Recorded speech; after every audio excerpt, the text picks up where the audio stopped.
खबर दिन भर में आपका इस्तकबाल। मैं हूं आपके साथ आपका मेजबान रहीम अहमद खान। नजर डालेंगे देश और दुनिया की तमाम बड़ी खबरों पर। आगाज हेडलाइंस के साथ करेंगे। सुर्खियों को पेश करने में ताउन किया है डॉक्टर ऑर्थो ऑयल के साथ साथ डॉक्टर ऑर्थो कैप्सूल्स साथ लेना ना भूलें। मोदी बहुत पहले सोचता है, मसले का हल भी निकाल लेता है। वजीर आजम ने कहा, तवानाई के बहरान से निपटने के लिए दूरंदेशी से लिया गया है काम।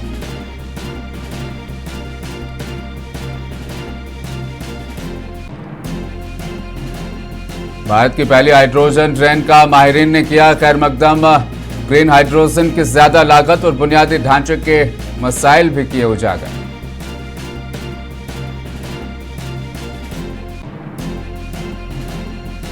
कोलकाता एयरपोर्ट के अहाते में वाक़ मस्जिद में जुमा की नमाज पर रही पाबंदी। पूरे इलाके में रहा भारी सिक्योरिटी बंदोबस्त।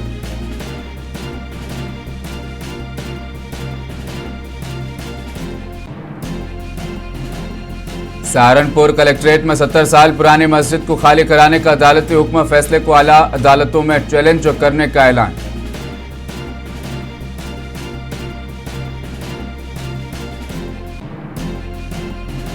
अमेरिका में हमले में जख्मी हैदराबाद के सैयद सुहेलुद्दीन के अहले खाना परेशान। वज़ीर ख़ारजा एस जयशंकर से फौरी मदद फराहम कराने की अपील।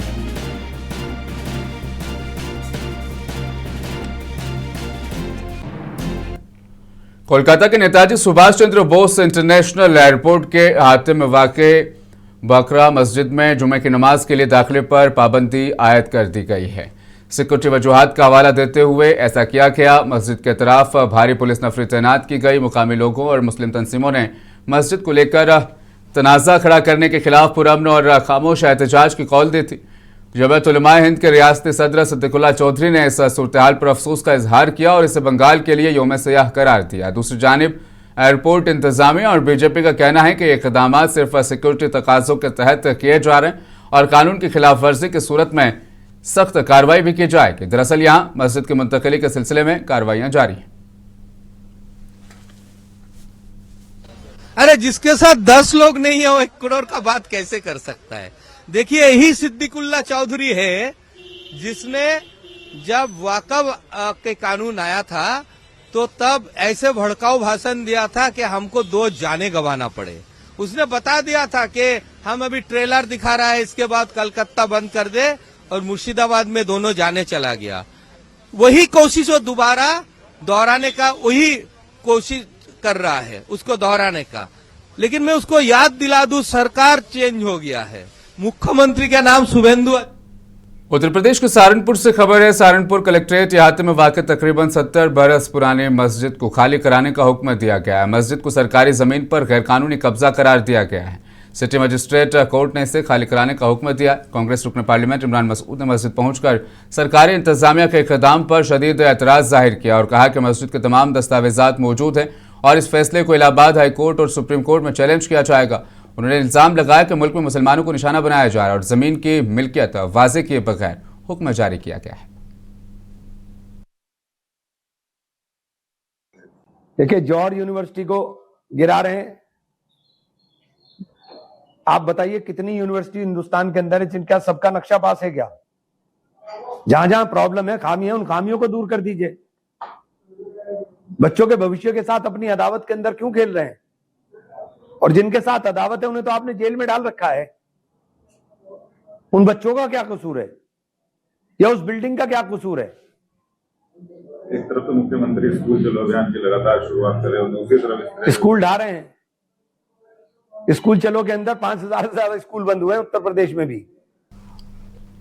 मरकजी हुकूमत ने वंदे मातरम को कौमी तरानी के मुसावी कानून तहफ़्फ़ुज़ देने के लिए पार्लियामेंट में तरमीमी बिल पेश करने का फैसला किया। मुजव्वज़ा बिल के मुताबिक सरकारी तकरीबात में वंदे मातरम की गायकी में जानबूझकर रुकावट डालने, तौहीन करने या खलल पैदा करने वालों को 3 साल तक कैद, जुर्माना या दोनों सजाएं दी जा सकेंगी। ऐसी तजवीज़ के चलते एक ताज़ा सियासी तनाज़ा छिड़ गया है। मातरम का जहाँ तक सवाल है, उसमें कुछ पोर्शन जो है जो विवादित था और जिसको हमारे देश की संविधान सभा ने रोक दिया था, उसको ज़बरदस्ती थोपने की कोशिश हो रही है। आखिर जो हमारे संविधान बनाने वाले लोग थे, जो हमारे पूर्वज थे, और उन्होंने बहुत इस पर चर्चा की, बहस की। बहस के नतीजे में ये निकला कि हमें ऐसे पोर्शन को नहीं रखना है जिससे किसी को आहत हो। हम सब लोग वंदे मातरम को रिस्पेक्ट करते हैं और ये वंदे मातरम को रिस्पेक्ट करना भाजपा से हमको नहीं सीखना पड़ेगा। वंदे मातरम हमारा सांसों में है। जब फ्रीडम फाइट चल रहे थे ब्रिटिश के खिलाफ, तब वंदे मातरम नारा लगाकर हमारा जो फ्रीडम फाइटर्स फांसी का फंदे वो फंदा अपने गले में लेते थे, तब वो भाजपा का जो आदमी है ना, तब ब्रिटिश के दलाली कर रहे थे। तो वंदे मातरम को रिस्पेक्ट करना हमको। माहिरीन माहौलियात ने मुल्क की पहली हाइड्रोजन से चलने वाली ट्रेन आज से बाज़ाब्ता तौर पर पटरियों पर दौड़ रही है। माहिरीन माहौलियात ने इस पेशरफ्त का खैर मकदम किया और इससे साफ और माहौल दोस्त पब्लिक ट्रांसपोर्ट की जानिब एक अहम कदम करार दिया। ताहम इसकी तवील मुद्दती कामयाबी से मुतल्लिक खदशात भी जाहिर किए गए हैं। माहिरीन का कहना है कि हिंदुस्तान में इस मनसूबे की कामयाबी का इन्हिसार कई तरह के अवामिल पर होगा। मुस्तकबिल में इसकी लागत, बुनियादी ढांचे और वसी पैमाने पर ऐसी ट्रेनें चलाने से मुतल्लिक चैलेंजेस पर काबू पाना जरूरी होगा।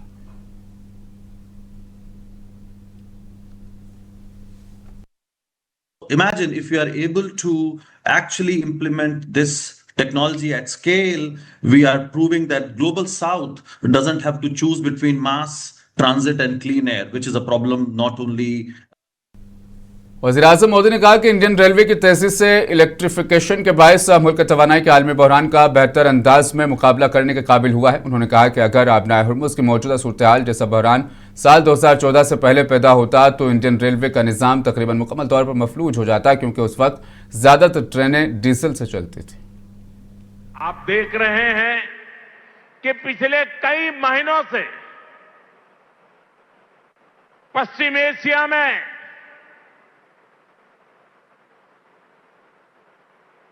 हॉर्मुज के पूरे क्षेत्र में, ईरान और गल्फ में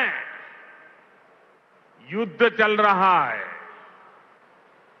और जिस समुद्री रास्ते से हॉर्मुज से भारत बहुत बड़ी मात्रा में पेट्रोल, डीजल, एलपीजी गैस, हमारे किसानों के लिए खाद उसी रास्ते से आता है। उसी अश्विनी वैष्णव ने हाइड्रोजन से चलने वाली मुल्क की पहली ट्रेन को इंडियन रेलवे की जदीद कारी किस्म तक अहम संग-ए-मील करार दिया। उन्होंने कहा कि टेक्नोलॉजी मुकम्मल तौर पर हिंदुस्तान में तैयार की गई है और इसके तमाम इंटेलेक्चुअल प्रॉपर्टी राइट्स भी भारत के पास हैं। अश्विनी वैष्णव ने बताया कि train hydrogen fuel cell technology पर काम करती है और इसमें कार्बन डाइऑक्साइड का कोई अखराज नहीं होता। उन्होंने बताया कि आलमी मयार के मुताबिक इस टेक्नोलॉजी की जांच और हिफाजती तस्दीक की जा चुकी है। वज़ीर रेलवे के मुताबिक मुस्तकबिल में यही टेक्नोलॉजी ट्रकों, बहरी जहाज़ों और माहीगीरों की कश्तियों में भी इस्तेमाल की जा सकती है। जिनके सिलेंडर्स हैं ये फ्यूल सेल्स हैं। इन फ्यूल सेल्स से हाइड्रोजन फ्यूल सेल से इलेक्ट्रिसिटी जनरेट करती है। उसके बाद में आगे कन्वर्टर्स लगे हुए हैं, वो कन्वर्टर्स मोटर को ड्राइव करते हैं। बेसिकली कंप्लीट टेक्नोलॉजी को भारत में डेवलप करना, भारत के पास इसकी आईपी राइट्स होना, that's the most important part of it. वज़ीर-ए-आज़म मोदी ने चंडीगढ़ में 4700 करोड़ रुपए मालियत के मुख्तलिफ तरक्याती मंसूबों का इफ्तिताह और संग बुनियाद रखा। सेहत, तालीम और सड़कों के बुनियादी ढांचों से मुतल्लिक प्रोजेक्ट्स का आगाज किया गया। इस मौके पर वज़ीर-ए-आज़म ने PGI-MER में जदीद मदर एंड चाइल्ड सेंटर और न्यूरो साइंस सेंटर का इफ्तिताह किया, जबकि प्रधानमंत्री Ayushman Bharat health infrastructure mission के तहत 150 बिस्तरों पर मुश्तमिल जदीद क्रिटिकल केयर ब्लॉक का संग बुनियाद भी रखा। भारत में हेल्थ सर्विसेज अब प्रिविलेज नहीं, आज हेल्थ सर्विसेज देश के सामान्य नागरिक का अधिकार बन रही है। साथियों, हेल्थ सेक्टर पर सरकार के फोकस का बहुत बड़ा लाभ भारत के युवाओं को भी हुआ है। हमारे युवा डॉक्टर इस बात से परिचित होंगे, पहले डॉक्टर बनने का सपना कितना मुश्किल होता था। युवाओं को डॉक्टर बनने के पर्याप्त मौके ही नहीं मिलते थे।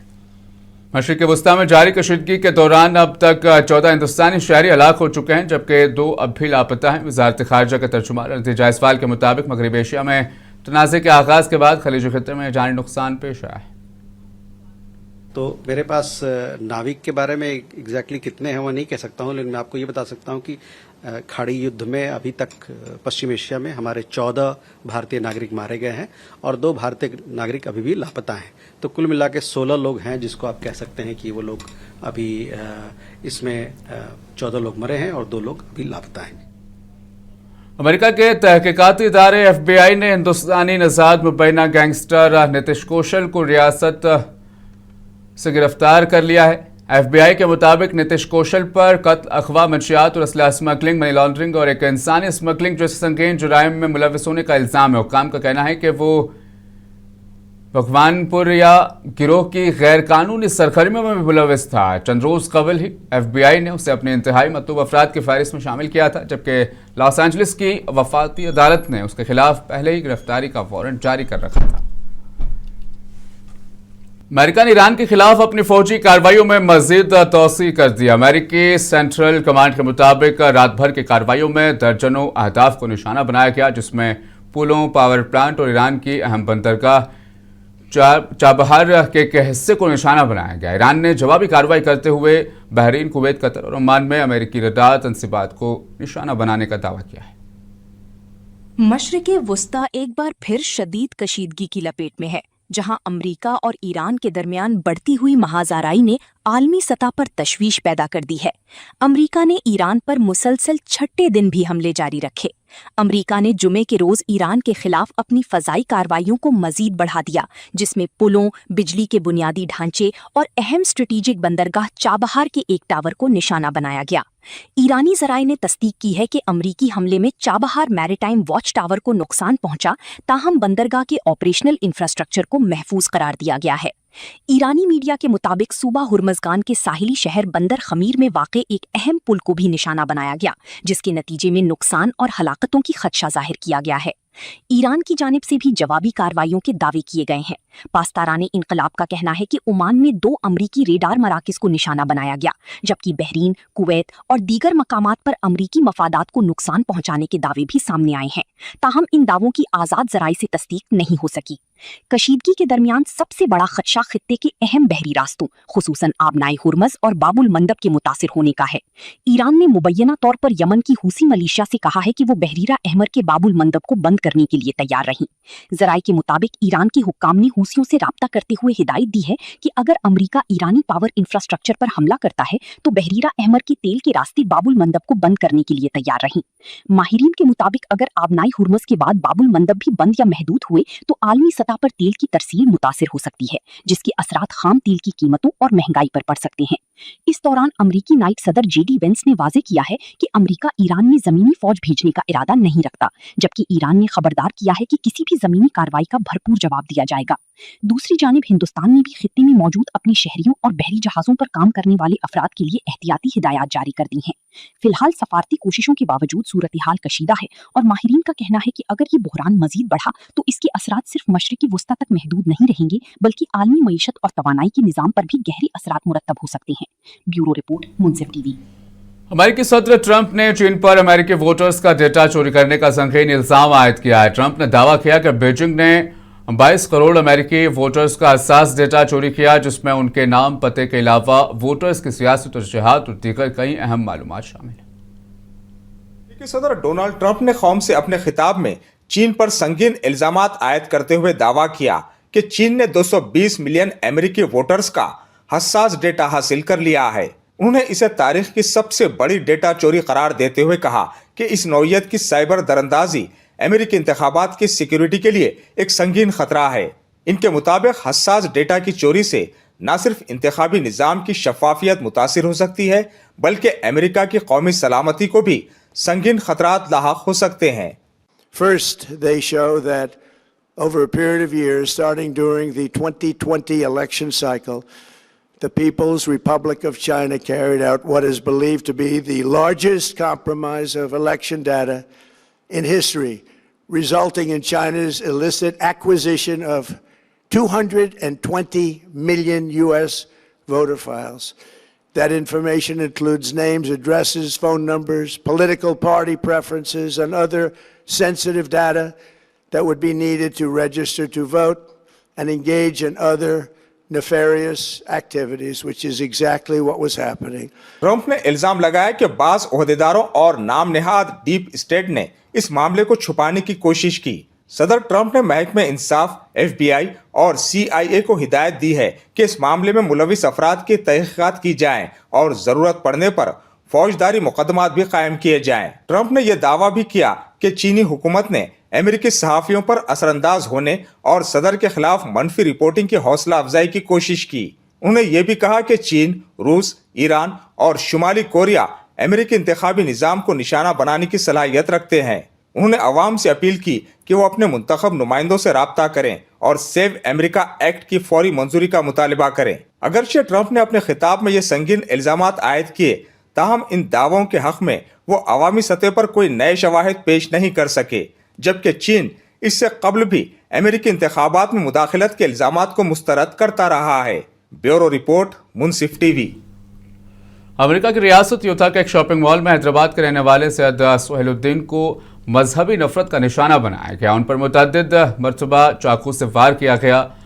पुलिस के मुताबिक मुलजिम ने इब्तिदाई तफ्तीश में एतराफ़ किया कि उसने सोहेलुद्दीन को उनके मजहब की बुनियाद पर निशाना बनाया। शदीद जख्मी सोहेलुद्दीन को फौरी तौर पर अस्पताल मुंतकिल किया, जहां उनकी सर्जरी की गई। तो फिलहाल हैदराबाद के रिहायशी सैयद सोहेलुद्दीन के अहले खाना ने हंगामी वीज़ा देने की अपील की है। वज़ीर ख़ारजा डॉक्टर एस जयशंकर से अमेरिका जाने के लिए मदद भी तलब की है। सोहेलुद्दीन की भाभी अस्मा फिरदौस ने बताया कि हमले की वीडियो देखने के बाद ख़ानदान को सोहेल के ज़ख्मों की संगीनी का अंदाज़ा हुआ है। उन्होंने कहा कि सोहेलुद्दीन की अहलिया आमरीन फिरदौस अमेरिका में अपने 2 कमसिन बच्चों के साथ अकेली है। वो शदीद ज़हनी दबाव का शिकार है और शौहर की तीमारदारी के साथ साथ बच्चों की भी देखभाल कर रही है। हमारे बेटे के ऊपर एक अमेरिकन अटैक कर दिया, तो उन्होंने क्रिटिकल कंडीशन में हम वहाँ जाना चाह रहे हैं उनसे मिलने के लिए, उनको सपोर्ट करने के लिए। सरकार से हमारे को इमरजेंसी वीज़ा दे के हमारे को अमेरिका सेंड करे। बात हुई लेकिन वो उतना बात नहीं कर सक रहे, उनका सांस रुक जा रहा। वही वहाँ इंडियन एम्बेसी में जाके रिक्वेस्ट कर रहे थे हमारी बेटी, तो वही चल रहा हो सब। वो ना ये रिस्पांस दे के हर एक चीज़ में। ब्रिटानिया की हुक्मरान जमात लेबर पार्टी ने रुकने पार्लियामेंट और ग्रेटर मैनचेस्टर के साबिक मेयर को अपना नया रहनुमा मुंतखब कर लिया है, जिसके बाद वो वज़ीर आज़म के स्टार्मर की जगह ब्रिटानिया के नए वज़ीर आज़म बन गए हैं। लंदन में मुनक़िदा लेबर पार्टी के खुसूसी इजलास में वज़ीर दाखिला शबाना महमूद ने एंडी बर्नम के बिला मुकाबला पार्टी क़यादत संभालने की बाज़ाब्ता तस्दीक की है। ग्रेटर मैनचेस्टर के मेयर एंडी बर्नहम पीर के रोज बर्तानिया के 59वें वजीर आजम की हैसियत से जिम्मेदारियां संभालेंगे। वजीर आजम कियर स्टारमर के अचानक इस्तीफे के बाद 56 साला बर्नहम ऐसे नाजुक मरहले पर इख्तिदार में आ रहे हैं जब बर्तानिया को मौशी सुस्तरवी, बढ़ती हुई महंगाई और अवामी खिदमात के दबाव जैसे संगीन चैलेंजेस का सामना है। लिवरपूल में एक मुतवस्सत तबके के खानदान में आंख खोलने वाले एंडी बर्नहम ने कैम्ब्रिज यूनिवर्सिटी से आला तालीम हासिल की। अमली जिंदगी का आगाज सहाफत से किया, लेकिन जल्द ही सियासत का रुख इख्तियार करते हुए लेबर पार्टी में शामिल हो गए। 2001 में पहली बार रुकने पार्लियामान मुंतखब हुए और बाद अज़ां टोनी ब्लेयर और गॉर्डन ब्राउन की हुकूमतों में मुताद्दिद अहम वजारतों पर खिदमात अंजाम दी। 2017 में उन्होंने कौमी सियासत से अलग होकर ग्रेटर मैनचेस्टर के मेयर का इंतखाब लड़ने का फैसला किया। बतौर मेयर उन्होंने ट्रांसपोर्ट, रिहाइश और शहरी तरक्की के शोबों में नुमायां इस्लाहात मुतारफ कराईं। निजी और सरकारी सरमायाकारी के इम्तिजाज पर मबनी उनके तरक्याती मॉडल को मॉन्चेस्टरिज्म के नाम से शोहरत मिली। कोरोना वबा के दौरान एंडी बर्नहम ने उस वक्त की कंजर्वेटिव हुकूमत पर शमाली इंग्लैंड को नजरअंदाज करने का खुलकर इल्जाम आयद किया। रूस ने यूक्रेन के अहम बंदरगाह शहर ओदियास पर एक बार फिर मिसाइल से हमले कर दिए, जिसके नतीजे में मुतअद्दिद अफराद के हलाक और जख्मी होने का खदशा जाहिर किया जा रहा है। हमलों के बाद शहर के मुख्तलिफ इलाकों में शदीद आग भड़क उठी, जिसने रिहायशी इमारतों और शहरी तंसीबात को अपनी लपेट में ले लिया। बुहैरे अस्वद पर वाक़ई यूक्रेन का बंदरगाही शहर ओडिशा गुज़श्ता कई दिनों से मुसलसल मिसाइल और ड्रोन हमलों की जद में है। रूस के जबरदस्त मिसाइल हमले के बाद शहर के मुख्तलिफ हिस्सों में आग भड़क उठी, जिसने रिहायशी इमारतों और शहरी इंफ्रास्ट्रक्चर को अपनी लपेट में ले लिया। हमले के फौरन बाद फायर ब्रिगेड, रेस्क्यू एहलकार और तिब्बी टीमें मुतासरा इलाकों में पहुंच गईं। इमदादी कारकुनों ने आग बुझाने के साथ साथ मलबे तले दबी मुमकिना मुतासरीन की तलाश भी शुरू कर दी, जबकि हिफाजती इक़दामात के तहत अतराफ के इलाकों को घेरे में ले लिया गया और जख्मियों को फौरी तिब्बी इमदाद फराहम की जा रही है। मकामी हुक्काम के मुताबिक हमले में रिहायशी इमारतों, तालीमी इदारों और दीगर शहरी तंसीबात को नुकसान पहुंचा, जिसमें कई अफराद हलाक और जख्मी हुए, जबकि जख्मियों को करीबी अस्पतालों में मुंतकिल कर दिया गया, जहां बास की हालत तशवीशनाक बताई जा रही है। सदर वोलोडिमीर ज़ेलेंस्की ने हमले की मजम्मत करते हुए कहा कि शहरी इलाकों को मुसलसल निशाना बनाया जा रहा है और उन्होंने इत्तेहादी ममालिक से दिफाई इमदाद में मजीद तेजी लाने का मुतालबा किया। दूसरी जानिब रूस का मौक़िफ़ है कि फौजी और अस्करी नोयत के मकामात उसके हमलों का हदफ होते हैं। ताहम यूक्रेनी हुक्काम ने दावा किया कि हालिया हमलों में शहरी आबादी और बुनियादी ढांचे को नुकसान पहुंचा है, जिसके बाइस शहर के अवाम में खौफ की फजा छाई हुई है और इमदादी टीमें किसी भी नागहानी सूरत हाल के लिए हर वक्त हाई अलर्ट पर हैं। ब्यूरो रिपोर्ट, मुंसिफ टीवी। यूरोप इस साल शदीद गैरमामूली गर्मी की लपेट में है, जहां इब्तदाई अंदाजों के मुताबिक हीटवेव के बायस 10,000 से ज्यादा अफराद जान की बाजी हार चुके हैं। माहिरीन का कहना है कि मौसमियाती तब्दीली के नतीजे में गर्मी की लहरें न सिर्फ बार बार आ रही हैं, बल्कि पहले से कई ज्यादा शदीद हो चुकी हैं। देखिए इस हवाले से ये खास रिपोर्ट। मुझे दीजिए इजाजत, बने रहें मुंसिफ टीवी के साथ। यूरोप में मौसम गर्मा के आगाज ही में आने वाली शदीद हीट वेव ने हजारों जानें निगल लीं। यूरोपीय इदारे यूरोमोमो के मुताबिक 28 जून को खत्म होने वाले हफ्ते में मुख्तलिफ वजूहात से 14,260 इजाफी अमवात रिकॉर्ड की गईं, जिनमें से 12,000 से जायद अमवात 65 साल या इससे ज्यादा उम्र के अफराद की थीं।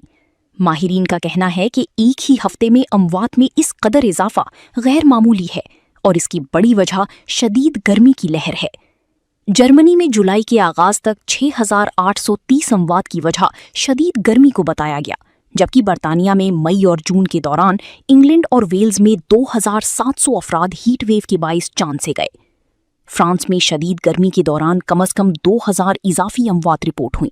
स्पेन में 937, बेल्जियम में 1,747 अमवात, जबकि नेदरलैंड्स में भी मुतवक्को तादाद से 480 ज्यादा अमवात रिकॉर्ड की गईं। माहिरीन खबरदार कर रहे हैं कि गर्मी से होने वाली बहुत सी अमवात सरकारी आदादोशुमार में बराही रास्त शामिल नहीं की जाती हैं, क्योंकि अक्सर अमवात की वजह दिल का दौरा या दीगर तिब्बी पेचीदगियों को करार दिया जाता है।